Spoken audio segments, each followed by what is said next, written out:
morning, rather. Welcome to another episode of Throwing It Back with Sean Farrell. I am Sean Farrell. God is great all the time. All the time, God is great. Jesus Christ died and he rose again. With that being said, let's get into it. So, Larry Bird scored 60 points against the Atlanta Hawks. And a game that they played in unfamiliar territory. First of all, the game was not played in Atlanta.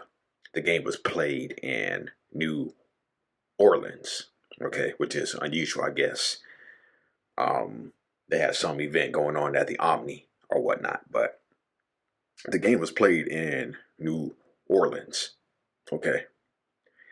And Bird scored 60, but he almost ended up not playing that game, okay.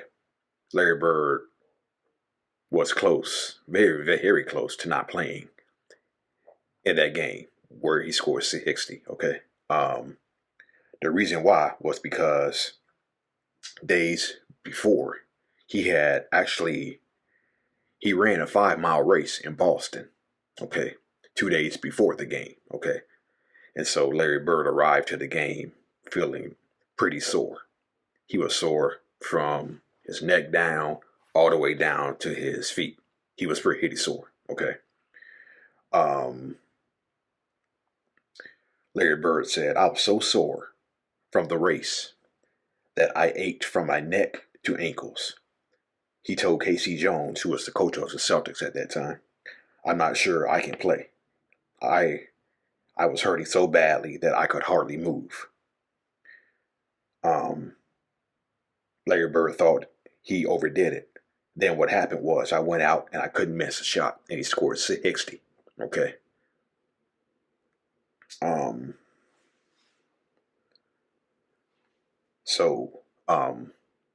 He was nearly on the verge of not playing. Then he went out and scored 60.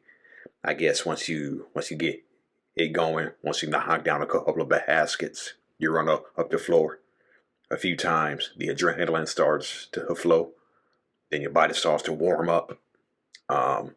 Then you're able to just, play through that pain that Larry Bird was feeling. But that was the toughness that Larry Bird displayed. Lost my train of thought. So Larry Bird scored 60 points that game, which is kind of ironic considering Kevin McHale scored 56 2 weeks earlier versus the Pistons. Okay. So, but Larry Bird said that wasn't a game that he enjoyed playing in. Not because of how sore he was, it's because it was a blowout. It was a blowout. Kind of a blowout. No, the Celtics led by as many as 15 points at one point, and they were up by 10 for much of the second half. And Larry Bird said that wasn't one of his favorite games to play in. It would have been more memorable if it were a closer game.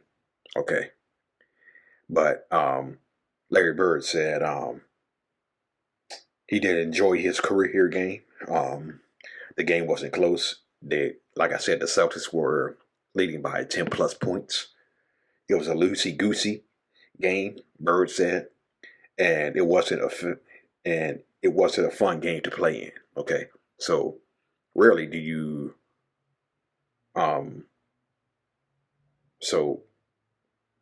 see somebody say they scored 60 points and it wasn't a fun game to play in.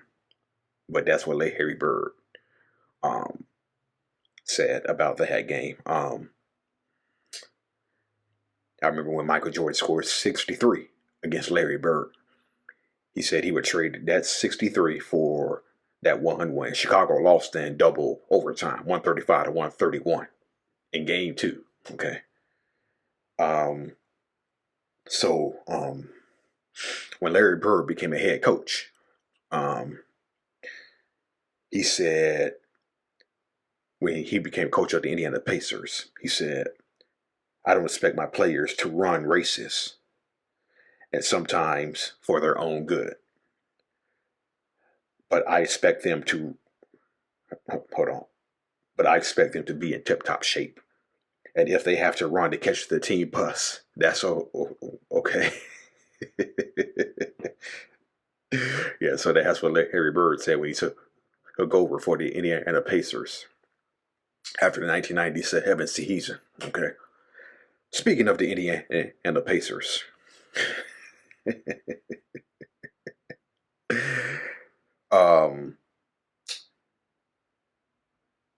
1993, Malik Sealy was drafted by the Indiana Pacers in 1992.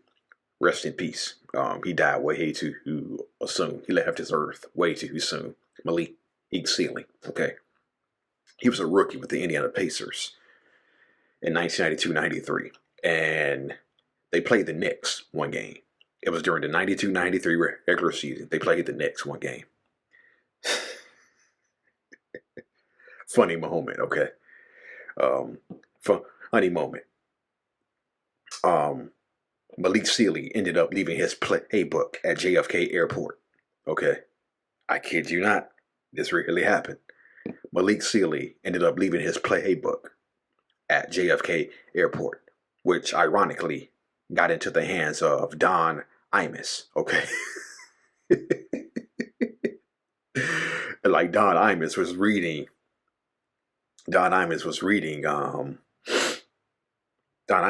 stuff from the playbook. He was also reading the scouting report, okay?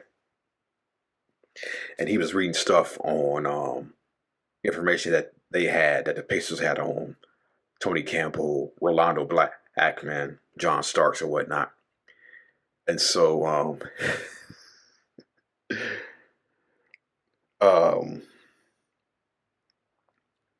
that was not one of his best moments as a rookie for Malik Sealy, okay? Leaving your playbook at JFK Airport. Then it just so happens to fall into the hands of a famous radio host, Don Imus, who was actually reading it on air. Okay. So yeah, that's not a memorable moment for Malik Sealy as a rookie. Ended up spending his first 2 years with the Pacers. Then got traded to the Clippers. Some time with the Clippers. Then moved on to the Timberwolves, if I'm not mistaken. Yeah. And then tragically passed away in a car accident, so he left this world way too soon. Okay. As did Oliver Miller, who recently passed away of cancer a few weeks ago, and Slick Watts, Seattle Supersonics, passed away days earlier. Okay, so rest in peace to Malik Sealy, Oliver Miller, and Slick Watts. All right, that's it, and that's all for Throwing It Back with Sean Farrell. I am out of here. May God bless you all. Peace out.